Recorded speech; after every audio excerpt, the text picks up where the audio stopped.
Deməli, bu fəlsəfə dərslərini ümumi dərslik olaraq mütləq olaraq bir kitab təyin olunmalıdır ki, o kitabın üzərində dərslər keçilsin. Günümüzdə müxtəlif kitablar var, fəlsəfə sahəsində yazılmış kitablar var. Onlar içərisində birinci Bidayətül Hikmədir. Hal-hazırda hovzələrdə, dini hovzələrdə dərslik kimi tədris olunur Bidayətül Hikmə. Bidayətül Hikmə müəllifi Əllamə Məhəmməd Hüseyn Təbətəbaidir. Əsrimizin böyük filosofdur, həmçinin bir müfəssir kimi onu insanlar da tanıyır və eyni zamanda fəlsəfə sahəsində çox böyük zəhmətləri keçib. Hovzədə, dini hovzədə fəlsəfənin bir elm kimi qəbul olunmasında, geniş sahədə təbliğ olunmasında Əllamə Məhəmməd Hüseyn Təbətəbainin böyük zəhmətləri olub. Həmçinin Əllamə Məhəmməd Hüseyn Təbətəbainin fəlsəfəsi də Sədrül-Mütəllihinin fəlsəfəsidir. Sədrül-Mütəllihinə qədər mövcud olan bir məşa fəlsəfəsidir, bir işraq fəlsəfəsidir. Məşa fəlsəfəsinin kökü dayanır Aristotelin fikirlərinə və həmçinin İslam alimləri öz təhlillərini və yanaşmalarını da ona əlavə eləyiblər məşa fəlsəfəsində. İşraq fəlsəfəsi isə Şəhabuddin Söhrəvərdinin Platon fəlsəfəsi və həmçinin qədim İran ərazilərinə təsadüf edən qədim xalqlar olub. Onların bəzi yanaşmaları, bəzi fikirləri olub. O fikirlərin sintezi ilə əqli özünün şəxsi təhlilləri, əqli təhlillərin nəticəsində yaranmış bir fəlsəfədir. O da işraq fəlsəfəsidir. Sədrül-Mütəllihin fəlsəfəsi isə bu iki fəlsəfədən sonra yaranmış bir fəlsəfədir və mövcud olan məktəblərin həll eləyə bilmədiyi məsələlər həm həll eləmiş, həm də ki, özündən bəzi əqli təhlillər nəticəsində gözəl mətləblər də əlavə eləmişdir. Bu da Sədrül-Mütəllihin fəlsəfəsidir. Hal-hazırda qəbul olunmuş və tədris olunan fəlsəfə də Sədrül-Mütəllihin fəlsəfəsidir. Çünki özündə həm məşanın, həm işraqın fikirlərini ehtiva edir və onların həll eləyə bilmədiyi məsələləri həll eləmiş və onların zamanında yanlış yolla, istiqamətlə gedən fikirləri, hansı ki, bu iki fəlsəfədə qəbul edirdi, o öz fəlsəfəsində bunları islah eləmişdi. Ona görə daha möhkəm əsaslar üzərində qurulmuş fəlsəfə Sədrül-Mütəllihin fəlsəfəsidir. Əllamə Məhəmməd Hüseyn Təbətəbainin Bidayətül Hikmə kitabı da Sədrül-Mütəllihin fəlsəfəsi üzərində qurulub. O fəlsəfənin bəyanından ibarətdir. Təbii ki, Əllamənin öz üslubu, özünə xas olan üslub və yanaşması da vardır ki, o özünü bu kitabda əksini tapıb. Əllamənin kitabından sonra dərslik kimi fəlsəfə təlimi, Ayətullah Məhəmməd Təqi Misbah Yəzdinin kitabıdır, fəlsəfə təlimi kitabıdır. 2 cilddən ibarətdir. Bu da tədris olunur. Fəlsəfi mərkəzlərində kitab kimi tədris olunur. Bu hər iki kitabın özünə uyğun xüsusiyyətləri var. Bəzilərinin üstün xüsusiyyəti var, digərində yoxdur, birində müəyyən xüsusiyyətlər var. Yəni, bir-birindən fərqlənən həm müştərək cəhətlər var, həm də fərqli cəhətlər var. İlkin tədris olaraq bəzi mətləbləri fəlsəfə təlimindən götürəcəyik, məxsusən ilk dərslər fəlsəfə təlimindən olacaq. Ondan sonraki bəzi bəhslərdə həm fəlsəfə təlimi kitabından, həm də Hikmətin əvvəli kitabından istifadə olunacaq. Yəni, qarışıq sintez formasında istifadə edəcəyik. Nəyə görə birinci biz başlayırıq fəlsəfə təlimi kitabından? Ayətullah Misbah Yəzdinin kitabından. Ustad Misbah Yəzdi adətən o dövrə qədər olan fəlsəfə kitablarına fərqli bir yanaşma ilə mövzuya daxil olub. Belə ki, əgər siz Bidayətül Hikmə kitabına, Hikmətin əvvəli kitabına baxsaz, Hikmətin əvvəli kitabında birbaşa olaraq fəlsəfənin mövzusundan danışır, fəlsəfənin tərifini verir, fəlsəfənin mövzusu nədir, ondan danışır və ondan sonra fəlsəfədə istifadə olunan qaydalar və fəlsəfədə olan bəhsləri birbaşa keçid almadan, müqəddimə olmadan birbaşa girir. Bu zaman bəzi mətləblər olur ki, bu tələbə üçün aydın olmur, tələbə üçün qaranlıq qalır. Ümumiyyətlə, fəlsəfə nə vaxt yaranıb, fəlsəfə özü nə olan şeydir? Fəlsəfənin faydaları, düzdür, faydalarını da gətirir, ancaq daha çox faydaları harada tətbiqi, harada olunur. Bu mövzular şagird üçün qaranlıq qalır. Birbaşa keçirilir hansı mövzulara? Fəlsəfənin mövzusu vücuddur. Vücud o cəhətdən ki, vücuddur, bəhs olunur. Bu cür ağır mətləblərə keçir. Ancaq fəlsəfə təlimi kitabının üstünlüyü ondan ibarətdir ki, burada əvvəlcə müqəddimə dərsləri gəlir. Fəlsəfə hansı dövrdən başladı? Bir fəlsəfənin tarixi haqqında danışır. Sonra fəlsəfənin həm İslamda, həm Qərbdə olan yerindən danışır. Qərb filosoflarından, onların fikirlərindən bir-iki bəhslər edir, hansı ki, fəlsəfə dərsləri üçün lazımdır o mövzuları anlamaq. Fəlsəfə tarixinə bir xronoloji bir yanaşma ilə onların seyrini izah edir, həm Qərbdə, həm İslamda. Fəlsəfə həm Qərbdə, həm İslamda olan məktəblərə bir yanaşır, bunun digərindən fərqi nədir? Artıq yavaş-yavaş bu müqəddimə dərslərinin nəticəsində tələbədə bir fəlsəfə barəsində bir anlayış yaranır. Ondan sonra keçir epistemoloji bəhslərə, yəni mərifətşünaslıq bəhslərinə. Mərifətşünaslıq bəhsləri fəlsəfədə bir var həstisşünasi, yəni yaradılış şünaslıq və yaradılışla əlaqəli olan ümumi bəhslərə aid olan bəhslər, hansı ki, Əllamə birbaşa bu mövzulardan başlayır. Bir də var mərifətşünaslıq. Mərifətşünaslıq adətən yaradılış barəsində bəhslərdən əvvəl bəhs olunmalıdır. Yəni, elm nədir? Elmi biz necə əldə edirik? Elmi əldə eləməyin yolları nədir? Məlumatlar ki, bizlər əldə edirik, bunları necə bilək, hansı düzdür, hansı səhvdir? Çünki ilk dəfə elm, məlumat, bu mövzular bəhs olunmalıdır. Bunların əldə olunma yolları bəhs olunmalıdır. Ondan sonra keçmək lazımdır hara? Yaradılış barəsində. Çünki əgər yaradılışı biz elmiz və məlumatlar əsasında təhlil edirik. Bəlkə bu məlumatlar səhvdir. Bu məlumatları hardan alırıq? Zehnimizdə olan anlayışlar hansı düzdür, hansı səhvdir? Hansının hansı xüsusiyyətləri var? Biz bu açarlardır. Bu açarları əgər düzgün istifadə və hansının harada tətbiq olunma mövzuları barəsində danışmasaq, yaradılış barəsində, hansı ki, açarlar orada tətbiq olunur, orada bizlər bəzi səhvlərə gətirib çıxacaq. Diqqət edirsiniz. Ona görə mərifətşünaslıq ilk olaraq bəhs olunmalıdır. Ustad Misbah Yəzdi öz kitabında birinci hansı bəhslərdən başlayır? Bu müqəddimə bəhslərindən sonra mərifətşünaslıq haqqında. İndi mümkündür bəzi burada kəlmələr dostlar üçün bir anlaşılmasın, ancaq ümumi olaraq mətləblər aydın olur və bəhs əsnasında daha çox yerinə oturacaq ki, biz nə demək istəyirik burada. Mövzuya girdikcə uşaqlar üçün çox şeylər aydın olacaq. Mərifətşünaslıq birinci başladığına görə gözəl üslubdur və gözəl yanaşmadır. Ona görə biz də bu mərifətşünaslığı ilk olaraq keçəcəyik. Mərifətşünaslıq da fəlsəfənin bir hissəsidir. Fəlsəfi bəhslərdə bəhs olunur. Biz mərifətşünaslığa da sonra bir müqəddimə olaraq mərifətşünaslıqdan danışacaq. Bir 10 dərs hardasa mərifətşünaslıq barəsində olacaq. Bu belə. Ona görə bizim ilk dərsimiz hansı kitabdan olacaq? Fəlsəfə təlimi kitabından olacaq. Xeyr, Azərbaycan dilində elə bir kitab yoxdur, ancaq Allahın köməyi ilə bu yaxınlarda Hikmətin Əvvəli adlı bir kitab işıq üzü görəcək. Onu biz Bidayətül Hikmə kitabı əsasında işləmişik və ona müəyyən şərhlər vermişik. Asan formada oxuculara təqdim olmuş. O kitabı bir dərslik kimi qərar verməyi olar. Deməli, başlayırıq birinci ilk bəhsdən. İlk bəhs fəlsəfi təfəkkür nə vaxtdan yaranıb və bunlar necə formalaşıb? İnsan olandan insan düşünüb. Diqqət edirsiniz? Nə vaxtdan ki, insan faktoru var, mümkün deyil ki, insan düşünməsin. Fəlsəfi bəhslər də insanların düşüncələri ilə əlaqəli olan bir bəhslərdir. İnsan düşüncəsinə, yaradılış barədə düşüncələri özündə əks elətdirir fəlsəfə. Biz ümumi deyirik, hələlik mövzusuna fəlsəfə bəhsləri hələlik girmirik. Deməli, insan nə vaxtdan varsa, özü barəsində düşünüb, yaradılış barəsində düşünüb, yəni yaradılış barəsində bir bioloq kimi yox, bir kimya alimi kimi yox, bir fizikaçı kimi yox. Sadəcə olaraq yaradılışda olan ümumi qanunlar barəsində. Yaradılış hardan qaynaqlanır? Yaradılışda olan bəzi səbəblər və ali səbəblər barəsində insan həmişə düşünüb, özü və ətrafı barəsində. Ümumi olaraq düşünüb.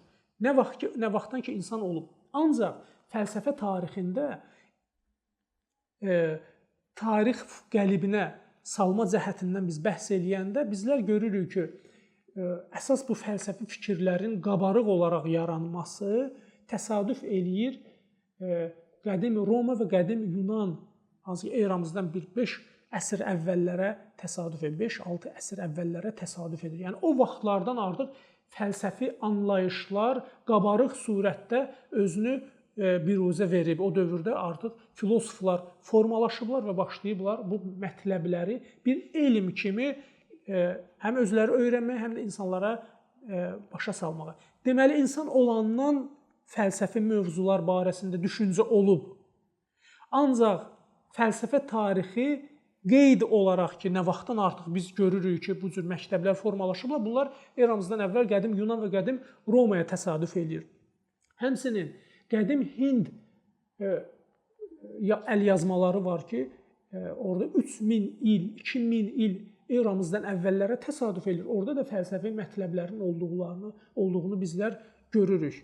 Ancaq sadəcə o bir məktəb kimi, bir filosof olaraq formalaşmış bir elm kimi biz bu mövzulara baxsaq, bunlar qədim Yunan və qədim Romaya təsadüf edir. Hazırki İranın dövründə yaşayan qədim, eramızdan əvvəl yaşayan qədim tayfalar olub ki, onlarda da fəlsəfi düşüncə olub. Yəni, insan olandan bu məktəb olub, fəlsəfi olub və fəlsəfi düşüncə olub. İlk olaraq dedik ki, bunlar qədim Yunana təsadüf edir, qədim Yunanda olub. Yaxşı, bu məktəblər necə başlayıb yaranmağa? Bizlər baxıb görürük ki, ilk olaraq fəlsəfi mövzuların yaranması insanın fitrəti ilə, insanın təbiətinə xas olan xüsusiyyətlə bərabər buna təsir edən bəzi ictimai və cəmiyyətdə olan bəzi hadisələr olub, onlar da təsir edib ki, fəlsəfi düşüncələr artıq bir elm formasında təlif olunsun. Diqqət edirsiniz? Yəni, həm insanın düşüncəsi, həm insanın fitrətinə, sağlam əqlinə xas olan bir xüsusiyyət var ki, bu fəlsəfi düşünür, təbii olaraq insan özü və yaradılış barəsində düşünür. Diqqət edin. Həm də bəzi cəmiyyətdə, qədim Yunan və qədim Romadan danışırıq, cəmiyyətdə olan bəzi hadisələr olub ki, bu hadisələr səbəb olub ki, fəlsəfəyə bir zərurət yaransın və elm formasında bu başlasın artıq təlif olunmağa və tədris olunmağa. Bu ictimai təsirlər nədən ibarətdir? Qədim Yunanda, eramızdan hardasa 5 əsr əvvəl bizlər sufistlər deyilən bir məktəbin yaranmağına şahid oluruq. Sufistlər kimlərdir? Bunlar xüsusi şəxslər idi ki, cəmiyyətdə çox böyük nüfuzları var idi və bunlar o dövrdə olan məhkəmələrdə hansı şəxsləri müdafiə eləmək üçün xüsusi vəkillər yetişdirirdilər. Və özləri də bəzi vaxt müəyyən məbləğdə pul alaraq bəzi şəxslərin hüquqlarını bu məhkəmələrdə müdafiə edirdilər. Və bu şəxslərin fikirlərini müdafiə eləmək üçün təbii ki, bunlar öz müdafiə elədiyi şəxslərin, müvəkkillərinin haqlı olmağını nəyin bahasına olursa olsun sübut eləmədilər. Çünki sübut eləsələr daha nüfuzlu olurdular, daha yaxşı qonorar alırdılar, pul alırdılar və cəmiyyətdə özlərini yaxşı hüquq müdafiəçiləri kimi nə edirdilər? Sübut etmiş olurdular. Nəyin bahasına olursa olsun, öz himayədarlarına götürdüyü şəxsləri müdafiə eləmək üçün bəzi qanunlardan, bəzi xitabələrdən istifadə etməli idi, hakimi qane etməli idi, orada toplaşmış kütlələri qane etməli idi ki, həqiqətən bu müdafiə elədiyim şəxsin günahı yoxdur. Ona görə məcbur olurdular ki, bunlar bəzi müddəaları sübut eləmək üçün bəzi qanunlar, bəzi mətləblər özləri üçün bunlar neynəsinlər, düzəltsinlər. Get-gedə əvvəlcə nahaqları müdafiə eləyirdi, bəzi vaxtı haqlıları müdafiə eləyirdi, bəzi vaxtı nahaqlar da müraciət eləyirdi ki, məhkəmədə məni müdafiə elə. Bu da o pula görə və cəmiyyətdə mövqeyinə görə məcbur olurdu nahaqları da haqlı olaraq göstərsin. Diqqət edirsiniz? Haqlı olaraq göstərmək üçün də artıq bu baxmırdı. Bunun üçün mühüm deyildi ki, bu haqlıdır yoxsa nahaqdır. Bunun üçün bir məsələ var idi. Öz müdafiə elədiyim şəxsi məhkəmədə qalib kimi göstərmək. Artıq bunlar o qədər böyük nüfuza malik olurlar ki, hər bir zalım bunlara müraciət edir ki, bizim məhkəmədə haqlı olaraq çıxart və bəzi vaxtı böyük bir məbləğlər artıq bunlara verirdilər. Bəzi insanlar da bunların məktəbinə daxil olmaq üçün bu cür şəxslərin yanına gəlirdilər. Onlara pul verirdilər ki, öz uşağını, öz övladını tələbəliyə götürsün. Nəyə görə? Səhərsi günü bir yaxşı vəkil olsun və cəmiyyətdə mövqe və nüfuz qazansın. Çünki bunlar artıq o qədər cəmiyyətdə böyük yüksək mövqeyə sahib olan şəxslər olurdu. Bunların qabağında, yəni bunlar artıq belə bir fikir formalaşdırmışdılar ki, həqiqət nisbidir. Aydındır ki, nəyə görə bunlar deyirdilər ki, həqiqət nisbidir? Həqiqət müddəa formasında nə isbat olundusa ondan ibarətdir. Çünki bunlar öz məktəblərinə artıq bir bəraət qazandırmaq üçün bu cür fikirləri irəli sürürdülər. Və ətrafda sabit olan heç bir şey yoxdur. Yəni biz deyə bilmərik ki, filan mətləb hər bir halda bu cürdür. Çünki bəzi vaxt o mətləbin əksinə də bunlar hökm çıxartmalı olurdular, müdafiə etməli olurdular. Ona görə bunlar üçün həqiqət dəyişməzdir, anlayışı artıq götürülürdü. İlk dəfə olaraq bu məktəbin qarşısında qiyam eləyən şəxs kim oldu? Sakrat oldu. Sakrat həqiqəti dəyişməz bilirdi və fikirləşirdi ki, həqiqət, bəzi həqiqətlər var ki, heç bir halda bunlar dəyişmir. Dəyişən bəzi məsələlər var, ancaq dəyişməz bəzi fundamental, bədii mövzular da var ki, bunlar heç vaxt dəyişmir. Sokrat o əsasları başladı yaratmağa, bir məktəb kimi və özü bu cür şəxslərin qarşısında başladı çıxış eləməyə. Bunlar kimisə müdafiə eləyəndə Sokrat da görürdü ki, bunlar nahaq yerə müdafiə edirlər. Sokrat da gəlirdi məhkəmədə bu cür şəxsləri, nahaq yerə məhkum olunan şəxsləri artıq müdafiə eləyirdi. Artıq Sokratın da orada bu sufistlərin qabağında bir məktəbi başladı formalaşmağa. Sokrat onun adını filsuf məktəbi qoydu. Bu sufistlərin, sufist sözü Yunan sözüdür, hikmət sahibi, elm sahibi deməkdir. Sokrat isə bunları filsuf, Sokratın özünü və onun nümayəndələrini də filosof olaraq adlandırırlar. Filosof sözü də hikməti və elmi sevən deməkdir. Diqqət edirsiniz, kökü eynidir. Hikmət sözü hər ikisində var. Sadəcə olaraq sufist deyəndə hikmət, həkim sözü, yəni hikmət sahibi nəzərdə tutulur. Ancaq Sokratın yanaşmasında olan o kəlmənin mənasında, yəni hikməti sevən nəzərdə tutulur.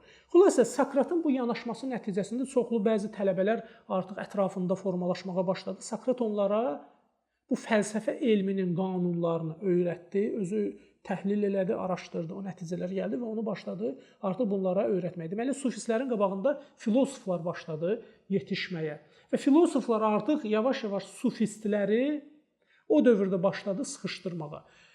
Məxsusən sufist məktəbini o dövrdə aradan aparan və fəlsəfənin formalaşdırmasına üç böyük o dövrün dahi mütəfəkkiri təsir qoydu. Birinci Sokrat, ikinci Sokratın tələbəsi olan Platon, sonra Platonun Əflatun biz ona deyirik, onun sonra tələbəsi olan Aristotel. Bu üçü Ərastu, hansı ki şərq aləmində Ərastudur. Bu üç böyük şəxs o dövrdə sufist məktəbinin, sufist düşüncəsinin, ideologiyasının aradan getməsinə səbəb oldu. Nəyə görə Sokrat deyirlər məktəbinin adını hikməti sevən qoydu? Deyirlər, birincisi Sokrat çox təvazökar bir insan idi. Həmişə özünün heç bir şey bilmədiyini etiraf edirdi. Hər şeyi bilmə iddiasında deyildi. Ona görə təvazökarlığından irəli gələrək məktəbin adını qoydu nə?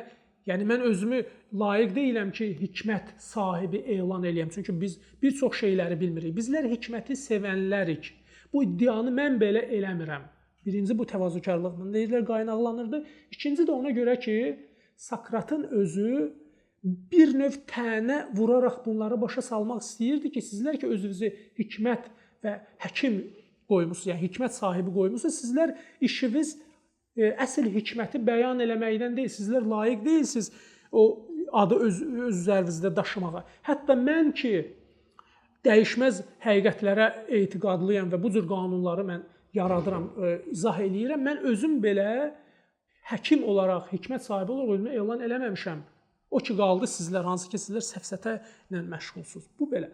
Bir də ki, günümüzdə istifadə olunan səfsətə sözü var. Səfsətə sözü də əsas hansı sözdən qaynaqlanıb? Bu sufistlərin kəlməsindən qaynaqlanıb, hansı o məktəbdən qaynaqlanıb. İndi günümüzdə səfsətə deyəndə nə başa düşülür? Yəni, mənasız, boş, həqiqətlə uyğun gəlməyən xurafi sözlər. Hansı ki, köklər? Bəli, bundan qaynaqlanır. Filosof sözü, sufist sözünün müqabilində, o dövrdən sonra, artıq Sokratın dövründən sonra bunun ziddində olan bir kəlmə kimi istifadə olunmağa başladı. Deyirlər, sənin danışıqların səfsətədir, yəni həqiqəti özündə əks elətdirmir. Ancaq deyəndə ki, sənin sözlərin fəlsəfədir, yəni sənin sözlərin eyni ilə həqiqət və hikməti özündə əks elətdirir. O dövrdən başladı bu cür formalaşmağa. Bu belə. Bir də bir məsələni də burada qeyd eləyək. Bəzi sözlər görürsünüz ki, həqiqətdə başqa mənanı daşıyır. Yavaş-yavaş insanların ürfdə istemal nəticəsində tamam başqa bir mənanı verir. Səfsətə, mahiyyət etibarı ilə, mənşə etibarı ilə bu söz həkim deməkdir. Həkim, hikmət sahibi, yəni həqiqəti bəyan edən şəxs mənasını verir. Düzdür? Ancaq səfsətə indi hansı mənada istifadə olunur? Tamamilə onun ziddi olan mənada. Ona görə hansısa bir kəlməni bəyan edəndə bu bir qeyddir də, mətləbdən bir xaricdir. O məsələyə də baxmaq lazımdır ki, bu ilk olaraq hansı mənada bəyan olunub, sonradan hansı mənada işlədilir. Üsul bəhslərində də bu mövzular gəlir ki, bəzi vaxtı kəlmələr, məsələn, Peyğəmbərimizin dövründə, hansı ki, şəriət Peyğəmbərimizin dövründə sadir olub. Peyğəmbərimizin dövründə bəzi vaxtı bəzi kəlmələr müəyyən mənada istifadə olunurdu. Yavaş-yavaş ürfümüzdə tamam başqa bir mənada istifadə olunur.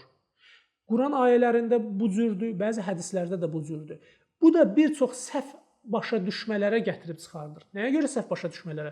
14 əsr sonra yaşamış bir ürfdə olan hansı bir insan bu hədisi oxuyur, o kəlmələri eşidəndə nə cür təhlil verir? Özü anladığı bir formada təhlil verir. Düzdür? İndiki dövrdə hansısa bir şəxs qədim bir kitabda olan səfsətə sözünü oxusa nə başa düşəcək? Deyəcək, yəni boş və mənasız bir şey. Ancaq mümkündür ki, burada hansı məna qəsd olunsun? Hikmət və həqiqəti izah eləmək və həqiqət sahibi mənasında olsun. Ona görə bu səhv anlaşılmalara görədir ki, üsul bəhsi də bu mövzuları izah edir ki, bir şəxs əgər hansısa bir hədis və Quran ayəsində kəlməni oxuyanda onu nə cür anlamalıdır? O dövrün ürfü hansı mənada başa düşüblərsə, o mənada bunu başa düşməyə çalışmalıdır. Nəinki öz ürfündə başa düşdüyü mənanı ona tətbiq eləməlidir. Məsələn, istimar sözü var. İstimar sözü nə mənasındadır? Məsələn, istimar sözü bir mənası, əsl mənası o da istifal babındadır. Əsl mənası odur ki, abadlıq etmək qəsdində olmaq, abadlıq etmək üçün çalışmaq. Ancaq istimarı bəzi vaxtı sui-istifadə və daha da bir məmləkəti abad etmək yerinə istimar eləyib onların mənfi məqsədlərlə istismar kimi artıq gəlir. Yəni, hansısa bir yanlış bir məqsədlər üçün istifadə eləmək. Yəni, bu cür kəlmələr, onlardan biri də bu səfsətə kəlməsidir ki, sufist əvvəl başqa mənada, sonra da digər mənada istifadə olunur. Burada bir qeyd olaraq, bir kənar bir mətləbi deyirəm, bu dərslikdə də yoxdur. Ümumiyyətlə,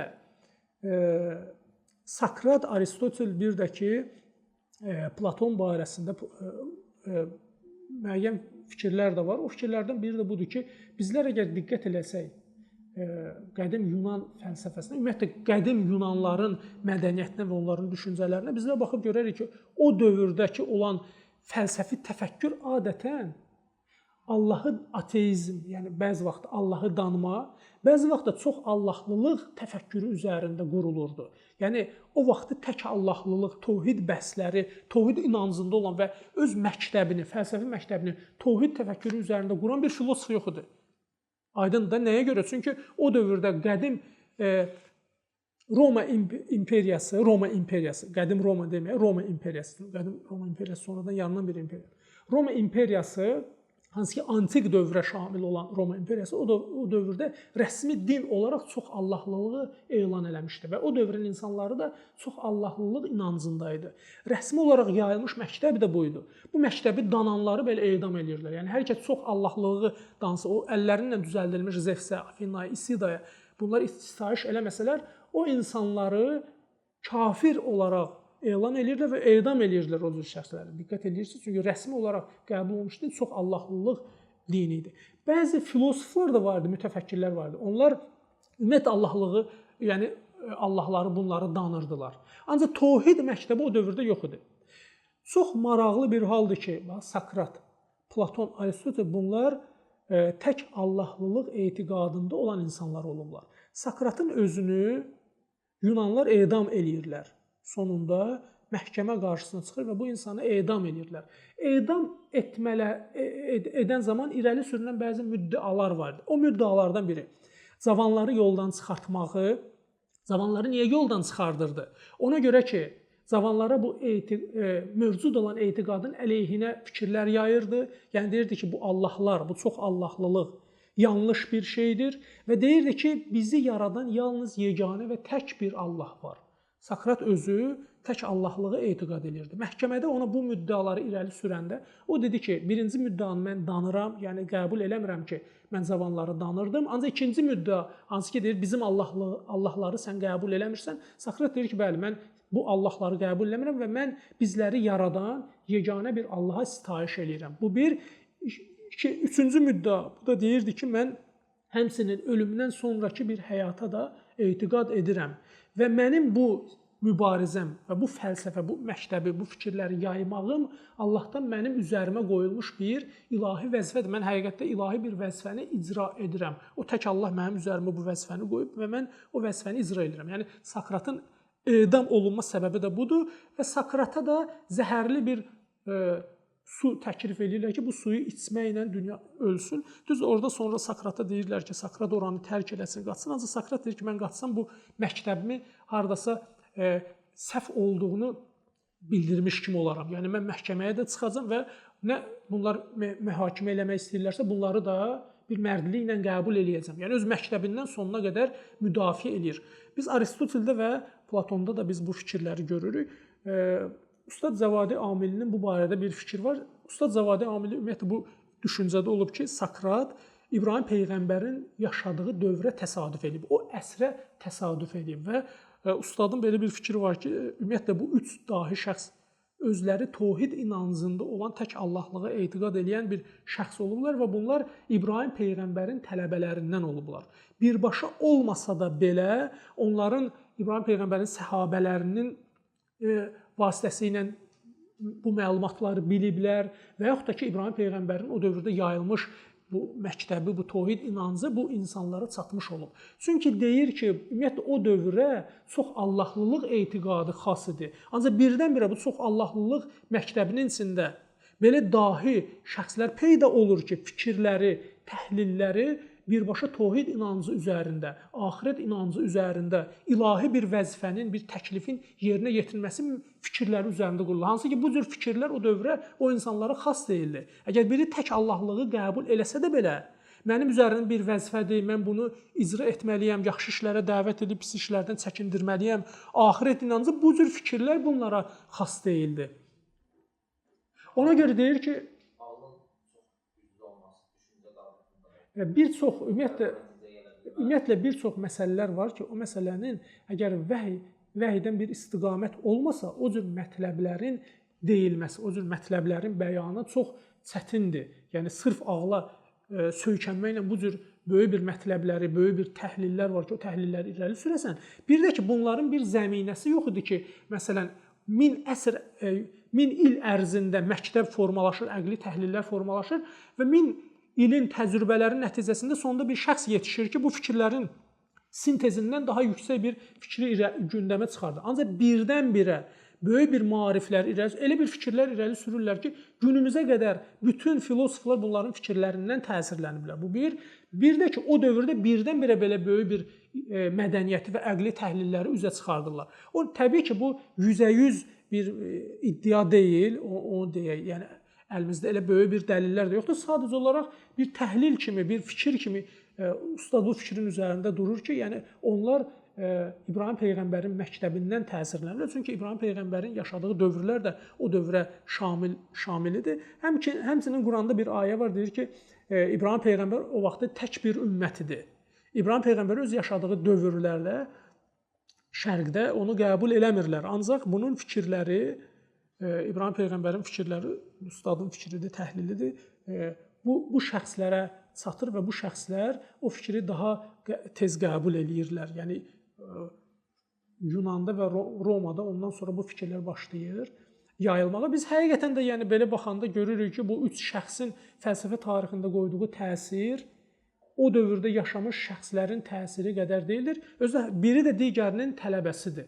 Bu məsələni də deyək. Yəni bir var ki, fərqli yerlərdə ola, bu yenə də ehtimalı belə götürəndə azaldır. Ancaq hamısı eyni bir-birlərinin tələbəsi. Məsələn, Sokrat Platonu yetişdirir, Platon öz növbəsində Aristoteli yetişdirir. Bu üçü də bir-birinin tələbəsi olmağı da hardasa bu ehtimala müəyyən qədər bir müsbət təsdiq olma tərəfində təsir edir. Yəni yenə də bir ehtimaldır, ancaq bir qeyd kimi yəni burada dedim ki, bir nəzərinizdə olsun. Qədim fəlsəfədə, bu Sokrat, Aristotel, bunların dövründə, qədim Yunandan danışır. Qədim Yunanda elmləri fəlsəfə və qeyri-fəlsəfə olaraq iki hissəyə bölürdülər. Diqqət edirsiniz. Fəlsəfə sözü, bu mətləb bəzi kitabların oxunmasında, başa düşülməsində mühüm təsir var. Məsələn, Kantın xalis əqlin tənqidi, sonra nəzəri, əməli əqlin tənqidi kitabları var. Bəzi o dövrün qərb filosofları olan kitablarını başa düşmək üçün. Aristotel, Platonun fikirlərini, kitablarını başa düşmək üçün. Sonra bizim İbn Sinadı Farabidir, İslam filosof mütəfəkkirlərin kitablarına başlayır. Bu bəhs mühümdür ki, fəlsəfə deyəndə nə başa düşülür? Bəzi kəlmələr, bəzi anlayışlar var ki, onu bilməyiniz çox mühümdür. Yoxsa o sözləri oxuyanda anlaya bilməyəcəksiniz ki, burada nəyə işarə edir. Qədim Yunanda fəlsəfə və qeyri-fəlsəfə olaraq elmləri iki hissəyə bölürdülər. Qeyri-fəlsəfə deyəndə, ümumiyyətlə fəlsəfə həqiqəti olduğu kimi bəyan eləyən elmlərə bunlar deyirdilər fəlsəfə. Bu nöqteyi nəzərdən kimyada fəlsəfənin içində idi, fizikada fəlsəfənin içində idi. Bütün bunlar ya astronomiyada fəlsəfənin içində idi, yaradılışla əlaqəli hər bir bəhslər, bunlar hamısı hansı elmin içində qərar tuturdu? Fəlsəfə. Düzdür, fəlsəfə indi bizdə başqa mənadadır. Fizikanı heç kəs fəlsəfə elminin içində bilmir. Ancaq o dövrdə fəlsəfə deyəndə bütün həqiqi elmlər, həqiqəti olduğu kimi bəyan eləyən elmlər fəlsəfənin içində qərar tuturdu. Bu da məlumdur nəyə görə? Çünki Sokrat fəlsəfəni sufist anlayışın qabağında qoymuş. Sufist nədir? Yəni dəyişən, həqiqət tamlığı ilə bəyan olunmayan, yaradılış qanunlarına söykənməyən mətləblər. Ancaq fəlsəfə isə bunun müqabilində hansı məna kəsb edir? Yəni həqiqəti olduğu kimi bəyan eləyən bir elmlər məcmuəsi. Bu nöqteyi nəzərdən bütün o fəlsəfədir. Fəlsəfə həmçinin bunun içində də qərar tuturdu. Ancaq fəlsəfə o dövrdə fəlsəfə olaraq adlandırılmırdı. Adətən o vaxtı fəlsəfəyə deyirlər mabədü təbiə, bizdə bu cür deyirlər, yəni metafizika. Metafizika deyəndə və yaxud da ki, yaradılışın ümumi qanunları, ümumi qanunlardan bəhs edən bir elm. Artıq metafizika deyəndə, Kant öz kitabında metafizikadan danışır. Metafizika kəlməsini deyir. Metafizika eyni ibarə mabədü təbiə formasında da bizim İslam mütəfəkkirlərinin kitablarında bizlər rast gəlirik. Yəni metafizika o dövrdəki bizim başa düşdüyümüz fizikaya şamil olurdu. Ancaq fəlsəfə isə ümumi bir anlayış kimi istifadə olunurdu. Qeyri-fəlsəfə lüğət elmi, sərf elmi, bəlağət elmi, ritorika, necə gözəl xütbə deyəsən, necə gözəl danışasan, bunlar hamısı harada cəm olunurdu? Qeyri-fəlsəfənin daxilində. Çünki bunlar dil və dilin qanunları, bunlar hamısı etibari bir şeydir. Yəni yaradılışda olan hansı həqiqətləri izah edən mətləblər deyil. Fəlsəfəni də bunlar bölürdülər nəzəri və əməli olaraq iki hissəyə. Nəzəri hissədə yenə də kimyadır, fizikadır, yaradılış, təbiət, bunlarla əlaqəli olan elmlər bunların içərisində cəm olunurdu və bunlardan bir qruplaşmada qərar tutan elmlərdən biri də ilahiyyat elmi idi. Ancaq ümumi mənada ilahiyyat. Bu ilahiyyat özü də bölünürdü iki hissəyə.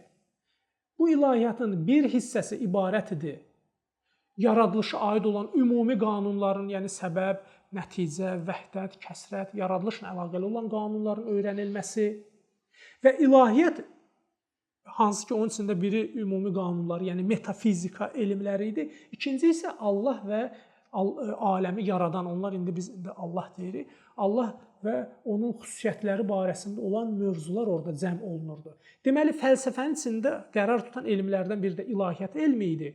O ilahiyyat elminin özündə iki qrup elmləri, iki elmi şamil edirdi. Biri metafizika, bu fəlsəfə, bizim keçəcəyimiz fəlsəfə.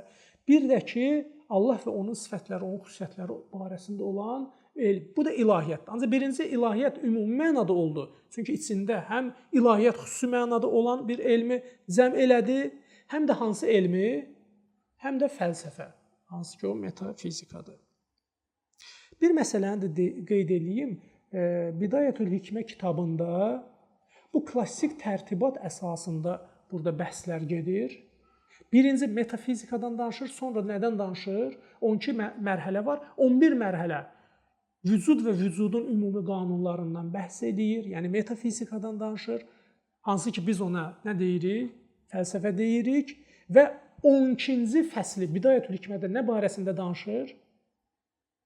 İlahiyyat xüsusi mənada olan ilahiyyat, yəni Allah və onun xüsusiyyətləri. Təbii ki, burada Allah kəlməsi keçmir. Bizim dini camiədə ona Allah deyirlər, ancaq bunlar, məsələn, Aristotel fəlsəfəsində mühərrik, ilk mühərrik, yaradılışa, kainata, hərəkətə ilk başlanğıc verən bir qüvvə, səbəblərin səbəbi Bu cür təbirlər olur, vacibul vücud, vücudu vacib olan varlıq. Bu cür təbirlərlə fəlsəfə o mövzularda bəhs eləyir. Bidayətül hikmədə eyni həmən qaydadadır. Deməli, o fəlsəfi bəhslərdə yaradılışda olan ilk varlıq, o varlığın xüsusiyyətləri ta qədimdən bəhs olunub. Bu cür bəhslərə görə də qeyd elədiyimiz ehtimal ki, var ki, onlar təvhid bəhslərini gətiriblər, fəlsəfənin içində zəruri bir bəhs kimi daxil eləyiblər, hansı ki, fəlsəfə artıq bir hissəsi də ondan bəhs eləyirdi. Bu da yenə də həmən ehtimallara bir dəlil kimi bunu da qeyd edirlər ki, qədim fəlsəfədə artıq bu bəhslər gəlirdi. Hansı ki, o dövrün heç bir fəlsəfəsinə xas deyildi. Qərb filosoflar da həmçinin bəhslərini də eləyəndə metafizikadan da bəhs eləyiblər. Xalis Əqlin tənqidi kitabında Kant özü metafizikanı orada, yəni onun üzərində məsələləri barəsində geniş bir bəhs edib. David Hume'un özü də həmçinin, Descartes-ın özü də həmçinin metafizika mövzularına toxunublar. Kantın özü sonradan kitabının son hissələrində, son bəhslərində hansı mövzu üzərində durur? Yenə də qədim bölgü əsasında olan durur. İlahiyyat xüsusi mənada olan bəhsləri toxunur. Yəni Allah və Allahın xüsusiyyəti barəsində olan bəhslərə toxunur. Yəni buradan bir məsələni də bir sizə qeyd kimi demək istəyirəm ki, fəlsəfədə olan bəhslər hansı ki bir vücudun ümumi qanunları barəsində danışır. Bir də ki, aləmi yaradan varlıq, hansı ki dinlər ona Allah deyir və onun xüsusiyyətləri barəsində. Bu bəhslər eramızdan əvvəl, sonra eramızın özündə, orta əsrlərdə və günümüzə qədər mövcud olan bəhslərdir. Yəni bu din mövzuları, Allah mövzuları dini məktəbin irəli sürdüyü bir tezis deyil. Bu ta qədimdən insan olandan, ən böyük fəlsəfi məktəblər olandan, ən böyük mütəfəkkirlər olandan gündəmdə olub. Bu təkcə teoloqların irəli sürdüyü fikir deyil, bunu həmçinin böyük filosoflar da irəli sürmüşdür. Bu da belə. Qədim Yunan fəlsəfi məktəblərinin aqibəti necə oldu? Bu da bir maraqlı bir sualdır. Aqibəti belə deyək, heç də yaxşı olmadı. Belə ki, hardasa 5-ci əsrə qədər, 4-cü, 5-ci əsrə qədər qədim Yunan imperiyası, qədim Yunan Roma imperiyası çox Allahlılıq üzərində dedik qurulmuşdu və rəsmi din olaraq çox Allahlılığı bunlar qəbul edirlər. Ancaq İsa Məsihin gəlməsi ilə artıq Məsihilik bir dini artıq formalaşdı. İsa Məsih təbii ki, təvhid inanclarını irəli sürdü. Ondan sonra onun həvariləri başladı bu inancları yaymağa. Bir müddət bunlar sayları çoxalmayana qədər, elə də təhlükə kəsb eləməyənə qədər və bəzi orada Yəhudi məktəbinin icmasının himayəsi altında olduğuna görə, çünki çox Allahlılıq məktəbi Yəhudi inancı baxmayaraq tək Allahlılıq üzərində qurulurdu. Onların sayları da o dövrdə bir neçə milyon hardasa bir civarındaydı. Onlara dövlət tərəfindən bir hardasa icazə verilmişdi ki, tək Allahlılığı yaysınlar və onlara toxunmurdu.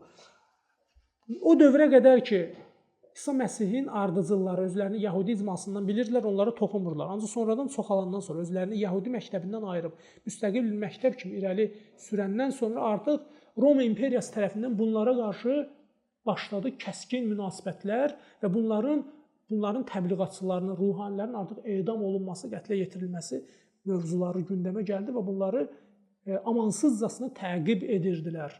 Məsihilər uzun müddət Roma imperiyasının altında çox böyük məşəqqətlərə məruz qalırlar. Sizlər əgər onların kitablarını, istər katoliklərin, istər pravoslavların kitablarını baxsa, onlar görərsiniz ki, şəhid olaraq xitab elədiyi bəzi müqəddəslər var. Deyirlər, müqəddəs filankəs və onları şəhid olaraq onlar xitab edirlər. Çünki onlar hansı dövrdə yaşayıblar?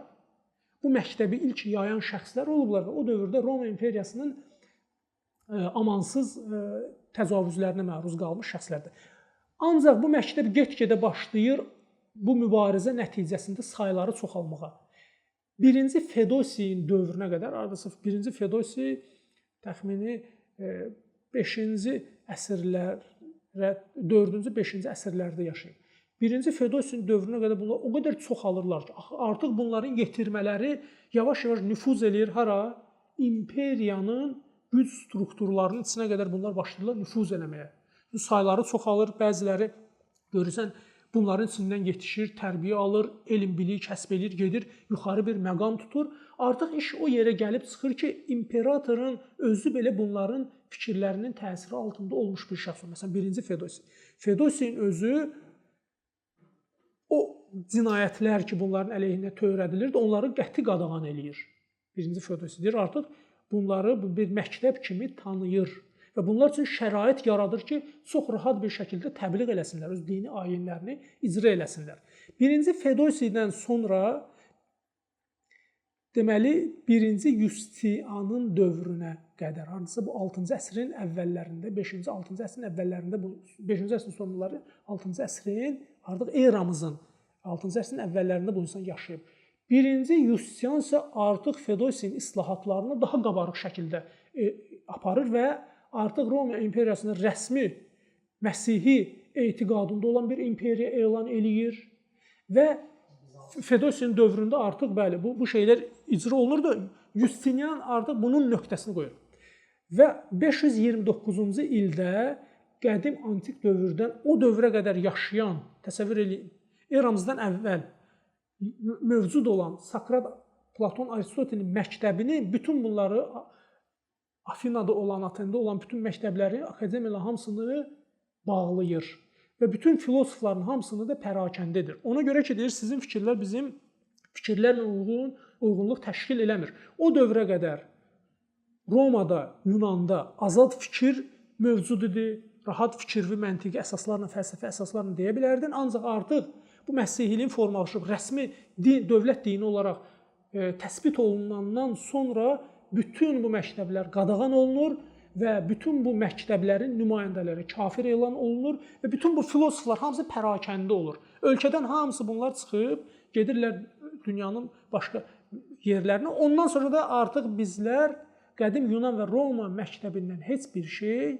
eşitmirik. Bütün ondan sonra əsərlərini yandırırlar, kitablarını, akademiyalarını, universitetləri vardı bunların. Tələbələr gəlirdi, dərs alır. Bütün hamısını bunlar darmadağın eləyirlər. Və deyirlər, yeganə fikir hansı fikirdir? İsa Məsihin fikridir, Məsihiliyi fikridir. Bu fikrə qarşı çıxanları da artıq kəskin şəkildə eyni münasibəti ki, çox Allahlıq bunlara qarşı göstərirdi. Bunlar artıq həm çox Allahlılığa və özlərindən qeyrilərinə bunlar başlayırlar. Eyni bunlara davranışı bunlar başlayırlar icra eləməyə. Ondan sonra orta əsrlərdə Roma Katolik kilsəsi artıq qüvvəyə minəndən sonra teokratik bir dövlət bunlar belə deyə yaradandan sonra artıq bunların məktəbləri fəlsəfəyə qarşı daha amansız münasibətlər göstərir. Düzdür, bunların fikirlərinə də yenə də Aristotel və Platonun bəzi fikirləri sızır. Mümkün deyildi təsirlənməsinlər. Foma Akvinalın irəli sürdüyü Allahın varlığının 5 dənə isbat qanunu, onlar da baxıb görürük ki, qədim antik fəlsəfədən təsirlənir. Bu təsirlər olur, ancaq yenə də bundan qeyri, hansını ki, bunlar qəbul edir, ondan qeyri fikirləri kəskin şəkildə bunlar rədd eləyirlər. Deməli, bu belə qədim fəlsəfədən danışdıq. 6-cı əsrdə artıq fəlsəfə, diqqət edirsə, 529-da bizlər Avropada fəlsəfənin bitdiyini görürük. Bunun bitməsi ilə paralel 6-cı əsrdə yeni bir məktəb, şərqdə yeni bir məktəb yaranır. Bu məktəb İslam dininin gəlməsi ilə başlayan bir məktəbdir. Hansı yerlərdə ki, böyük peyğəmbərlər gəlib, orada böyük bir mədəniyyət və sıçrayışla bizlər şahid. Necə ki, Roma imperiyasını İsa Məsih və onun fikirləri məhv elədi. Necə ki, İbrahim peyğəmbər və onun fikirləri qədim Yunan və Romada böyük bir məktəbin, mədəniyyətin yaranmasına səbəb olur və eyni biz bir şeyi də biz şərqdə görürük. Şərqdə son peyğəmbər Xatamül Ənbiya Məhəmməd Mustafanın sallallahu əleyhi və səlləmin gəlməsi ilə və məktəbin, İslam məktəbinin artıq yaranması ilə bizlər fəlsəfi fikirlərin yenidən inkişafının şahidi oluruq. Bunlar özü də geniş bir bəhsdir. İslam özü, biz əgər Quran və hədislərə baxsaq, əqlə və əqli təfəkkürə böyük bir yer verir. Əqli təhlil aparmayan insanları qınayır və elm, mərifət, ağıl əsasında öz məktəbini qurmayan insanları bizlə baxıb görürük ki, şiddətli formada tənqid edilir. Bu, hər kəs Quranı oxusa, hədislərə diqqət eləsə bunun şahidi olar. Təbii ki, bu cür təşviq nəticəsində müsəlmanlar ilk növbədə Quran və elmi mövzular üzərində başlayırlar düşünməyə, başlayırlar təhlillər eləməyə. Bu bir. İkinci tərəfdən də get-gedə artıq İslamın əhatəsi, çünki Ərəbistan yarımadasında Məkkə fəth olunandan sonra, Peyğəmbərin sallallahu əleyhi və səlləm dövründən sonra, xəlifələrin dövründə İslam başlayır genişləməyə və Avropa ölkələrinə və daha fərqli mühitlərə bunlar başlayır çıxmağa. Həm coğrafi nöqteyi nəzərdən, torpaq ərazi nöqteyi nəzərdən, həm də bir məktəb olaraq fikirlər gedir, çıxır. Bəzi insanlar da başlayırlar İslamı qəbul edib İslam dininə yönəlməyə. Bunun da fəlsəfənin inkişafına təsir oldu. Deməli, fəlsəfənin inkişafına birinci təsir İslamın öz mahiyyətində qurulmuş qanunlar və təşviqlər əsasındadır. Bu bir. Yəni, bu üzərində daha geniş durmuruq. Çünki bu rahat məlumatları əldə eləmək olar. İkinci isə İslam ərazisi böyüməklə, İslam get-gedə yayılmaqla bəzi müsəlmanlar, hansı ki əvvəl məsələn buddist olublar, hansı ki əvvəl başqa bir təfəkkürdə olublar, ateist olublar, başqa bir fəlsəfi təfəkkürdə olublar. Bunlar İslama gəlməklə artıq o sualları bəyan edirdilər, o fikirləri gətirirlər. Bu fikirləri gətirməklə İslama yeni-yeni ölkələr daxil olan mədəniyyət, oran təfəkkürü, fəlsəfi mövzuları daxil olmaqla artıq İslam alimləri bu məktəblərin, bu fikirlərin müqabilində əqli təhlillərə başlayırdılar, nə etməyə, yer verməyə. Qədim erada bizlər qeyd elədiyi fəlsəfənin yaranmağına iki səbəb əsas qeyd elə. Birinci hansı idi? İnsan fitrətinin fəlsəfi düşünmə meyli, bu bir. İkincisi hansı idi? İctimai bir cərəyan təsir qoydu, düzdür? Sufist məktəbini yaranmaq. Çünki sufist məktəbi bir zərurət ehtiyac yaratdı ki, bir fəlsəfi əqli, sağlam əql başlasın, onun üzərində qanunlar qurulsun və bu təhlillər yarandı. Eyni məsələni bizlər İslamda fəlsəfənin yaranmağının təsir amilləri içərisində də görürük. Yəni, bəzi iradlar yönəlirdi. O iradları cavab vermək üçün, məsələn, İmam Sadiq əleyhissalamın dövründə dəhrilər deyilən bir cərəyanın geniş yayıldığının şahidi oluruq. Dəhrilər o dövrdə mövcud olan bir məktəb idi ki, indiki dövrün materialist təfəkküründə olan bir məktəb idi. Dəhr zaman deməkdir. Onlar deyirdi, biz heç nədən yaranmışıq, bizi zaman və zamanın təsadüfi cərəyanları icad eləyir, sonradan ölürük, məhv olub gedirik. Bu cür fikirlərin müqabilində Qurani-Kərimdə deyiblər ki, Allah var, məsələni həll eləmirdi. Peyğəmbər var, çünki bu Peyğəmbəri qəbulləmir. Bu insanın ilk şübhəsi hardadır? Dinin ilk sütunu olan tohiddə. Dinin ilk sütunu olan tohid məsələsi isbatından sonra nəql qüvvəyə minir, düzdür? Əgər Allah isbat olunmasa, Allahın mövcudiyyəti isbat olunmasa, ondan sonra Allahın peyğəmbərliyi isbat olunmasa ki, haqdır, Qurani-Kərim və nəqli hökmlər heç vaxt qüvvəyə minməz. Deməli, ilk dəfə Allahın vücudunun isbatından başlamaq lazımdır. Yaxşı, onu nə ilə isbat eləyək? Nəqllə. Axı dedik, nəqlin dəyəri nədən sonradır? Tohid inancından sonradır. Peyğəmbərin sözləri ilə, axı Peyğəmbərin sözləri tohid Allahın varlığının isbatından sonradır. Deməli, ilk olaraq nə isbat olunmalıdır? Tohid isbat olunmalıdır. Yaxşı, tohidi hansı vasitə ilə isbat eləyək? Əlimizdə iki vasitə var. Ya əqildir, ya nəqildir. Dedik, əqlin yeri Allah inancının isbatından sonradır. Bir şəxsin düz danışan olmağı, ümumiyyətlə mövcudiyyəti isbat olunmalıdır ki, ondan sonra onun sözlərinə bir diqqət olunsun. Yaxşı, deməli, bizim əlimizdə hansı yol qalırdı? Yeganə bir yol qaldı. O da əql yolu. Ona görə İmam Cəfər Sadiq Müfəzzəl ibn Ömərə dediyi sözlər var. İmam Sadiqin məxsusən dəhrilərə qarşı dediyi fikirlər var ki, o fikirlərdə bizlər sırf əqli təhlilləri görürük. Nə hədis var, nə Quran ayəsi var. Sırf əqli təhlilləri görürük. Bu təhlillərdən sonra nəqlə baş vurur. Deyir ki, Peyğəmbər də filan sözündə bunu deyir, Quranda da filan sözdə bunu deyir. Ancaq yenə də o sözlər özlüyündə nəqildir. Ancaq ehtiva elədiyi nədir? Əqildir. Yəni, Qurana deyir ki, Quranda məsələn təmanu bürhanı var. Əgər göydə Allahdan başqa bir Allah olsaydı, göy və yerin sizlər dağıldığını görərdiniz. Bu təmanu bürhanı fəlsəfədə bəhs olunur. Qurani-Kərim təmanu bürhanına işarə eləyib. İmam o cür əqli bürhanlar, hansı ki, müsəlmanlar sırf onu bir nəqli bəhs kimi oxuyurdular. Ancaq İmam orada olan o əqli təhlili, orada olan bürhanı üzə çıxardırdı. Sırf əqli təhlillərlə insanlara başlayırdı, başa salmaq. İmam Sadiq əleyhissalamın məktəbi də, biz deyirik, İmam Sadiqin o dövrdə şagirdliyində olan minlərlə insanları görürük.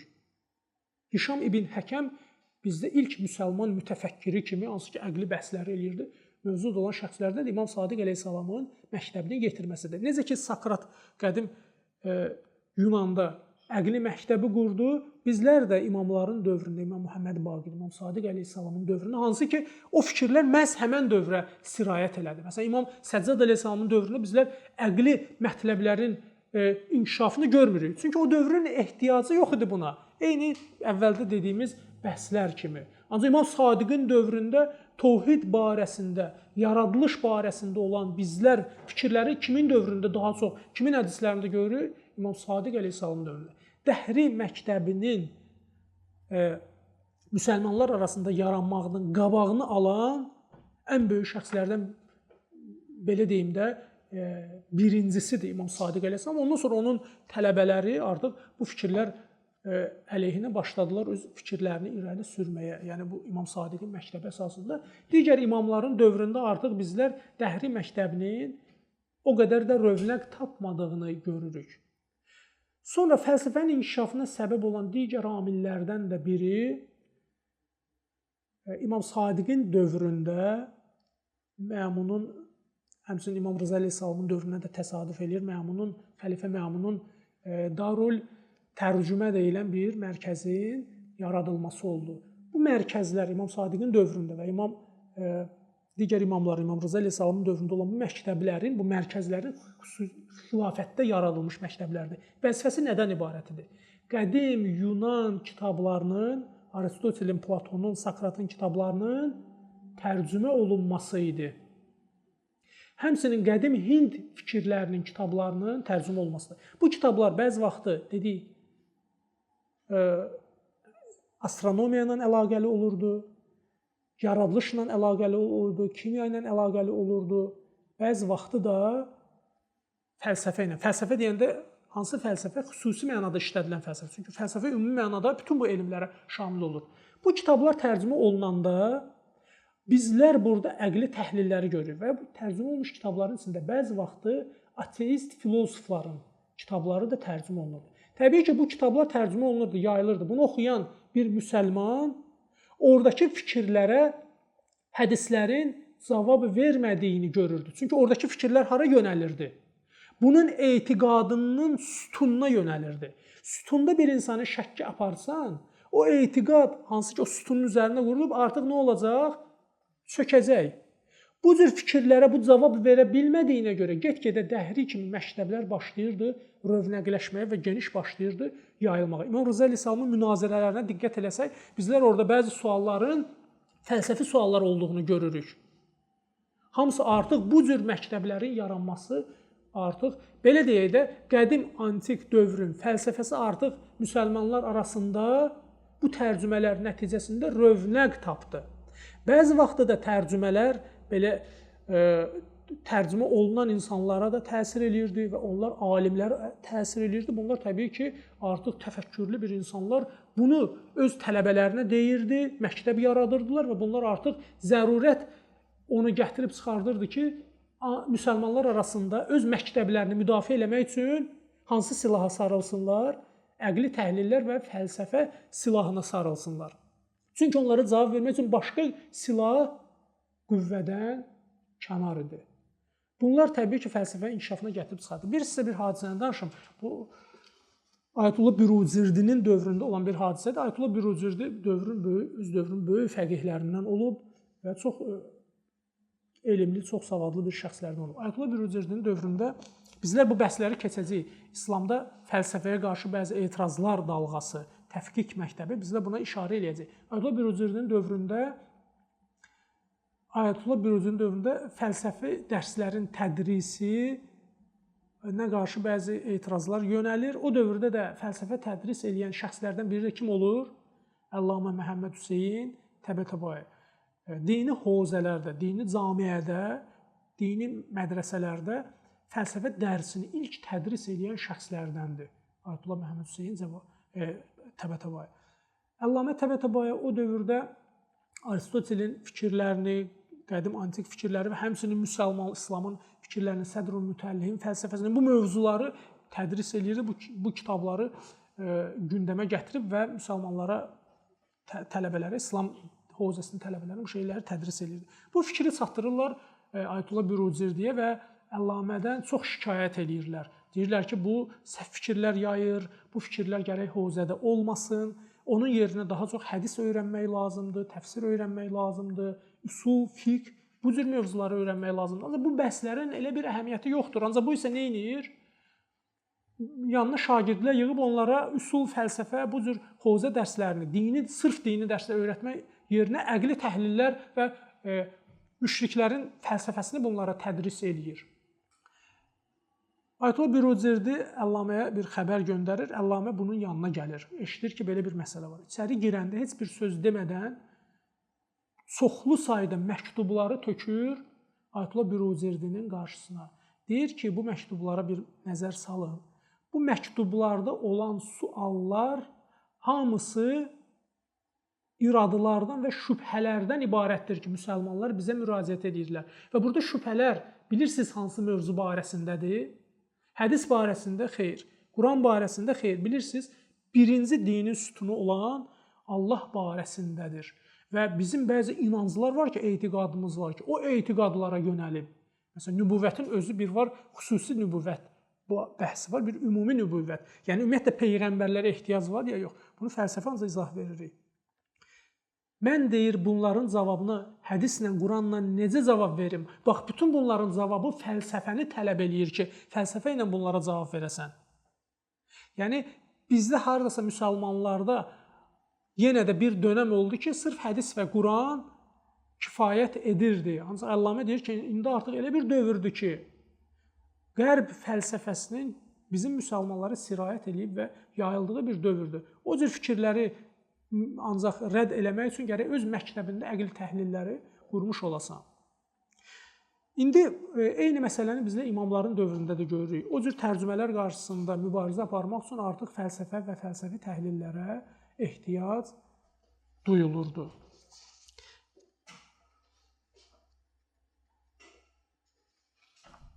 Bir məsələni də deyim, bu tərcümələr ümumiyyətlə nəyə görə olunurdu? Bu tərcümələrin bir çox səbəbləri vardı. Biri odur ki, müxtəlif elmlərin yayılmağını xəlifələr istəyirdi və istəyirdi ki, müsəlmanların inancları, müsəlmanlar daha da inkişaf eləsinlər elmi nöqteyi nəzərdən. Ancaq bəzi İslam mütəfəkkirləri deyirlər ki, ümumiyyətlə xəlifələrin bu kitabları tərcümə eləməkdə məqsədləri heç də yaxşı deyildi. Nəyə görə? Çünki deyir ki, birincisi, əgər elmin müsəlmanlar arasında yayılmağını istəyirsənsə, ateist təfəkkürlü fikirlər var, bəzi batil fikirlər var, onları o cür kitabların tərcüməsi nəyə görə lazım idi? Bu bir.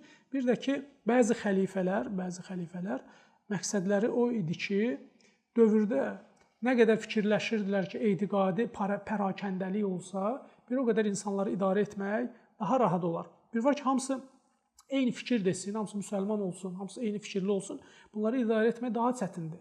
Ancaq bəziləri ateistdir, bəziləri deistdir, bəziləri dəhridir, materialistdir, bəziləri müsəlman içində fərqli firqələr. Bu cür insanlar artıq bir yerdə cəm olmağı və yek sözü deyib, yek sözü müdafiə eləməkləri artıq mümkün deyil. Çünki bunlar etiqadi inanclarda fərqliliklərə görə bir yerdə cəm olmayacaq. Ona gedirlər ki, xəlifələrin siyasətlərinin bir hissəsi idi ki, güclü surətdə bunlar Hind fəlsəfəsini tərcümə edirdilər. Qədim dövrdə olan müxtəlif, məsələn, fikirlər var idi ki, müxtəlif dillərdə, İbrani dillərində bunlar hamısı tərcümə olunurdu. Həmçinin bunlar o dövrdə güclü nüfuza malik olan İmam Sadiq məktəbi müqabilində də istəyirdilər bir fikirlər yaratsın ki, artıq o yeni fikirlərlə bu məktəbi haradasa Əhl-i-Beyt məktəbinin də qarşısında bir sədd çəkmək istəyirlər. Çünki bizlər diqqət eləsək, o dövrə elmi məclislərin qurulması xas idi. Xəlifələr elmi məclislər qurardı və orada adətən imamları dəvət eləyərdi. Çünki imamlar hansı iddiada idilər, hansı haqq iddiada idilər. Bunlar Allahın yerdə olan Peyğəmbərinin canişinləridir və bizlər canişinlərin, yəni Şiə məzhəbində canişinlərin Quranda və hədislərdə canişinlərin xüsusiyyətlərindən biri də onların lədunni, yəni ilahi bir elmə sahib olmalarıdır. Bəzi vaxtı bir imamdan sonra növbəti imamın kim olması barəsində şübhələr düşəndə ki, görən filan kəsdir yoxsa başqa bir şəxsdir, müxtəlif çünki başqa ölkədən onlar o dövrdə xəbərlərin ötürülməsi də geniş yayılmamışdı. Gələndə şək eləyəndə bəzi vaxtı yalançı imamət iddiaları da olurdu. Onda o heyətlər nə edirdilər? Həmin şəxslərə gəlib ən qəliz sualları verərdilər. Ən qəliz suallara əgər onlar hansı cavab verə bilməsə, artıq deyərdilər ki, bu dövrün imamı deyil. Çünki imamətin birinci fundamental xüsusiyyəti, mahiyyəti odur ki, bütün suallara cavab versin. Çünki Peyğəmbər necə bütün suallara cavab verirsə, bu da Allah tərəfindən təyin olmuş və ilahi elmə malikdirsə, bütün suallara cavab verməlidir. Xəlifələr üçün də gözəl bir münasib bir məqam idi. Hansı məqam idi? Elmi nöqteyi nəzərdən bunları sustursun, elmi nöqteyi nəzərdən suallara bunlar cavab verə bilməsə, artıq bu məktəbi məğlub eləmiş olur. O məktəb də bir çox məclislərdə Quran və hədislərlə bunlarla bacara bilmədiklərinə görə fikirləşirlər ki, əqli və yeni məktəblərin sualları bunlar üçün yeni olar və bunlar bunu cavablandıra bilməyər və biz də bundan siyasi məqsədlər üçün istifadə edərik. Ona görə bizlər İmam Sadiq əleyhissalamın, İmam Məhəmməd Baqir, İmam Sadiq əleyhissalam və İmam Rıza əleyhissalamın bizlər hədislərinə diqqət eləsək, bir çox onlara yönəlmiş hədislər, hansı ki, bu cür məclislərdə yönəlirdi, onlar hamısı fəlsəfi kökə malik olurdu.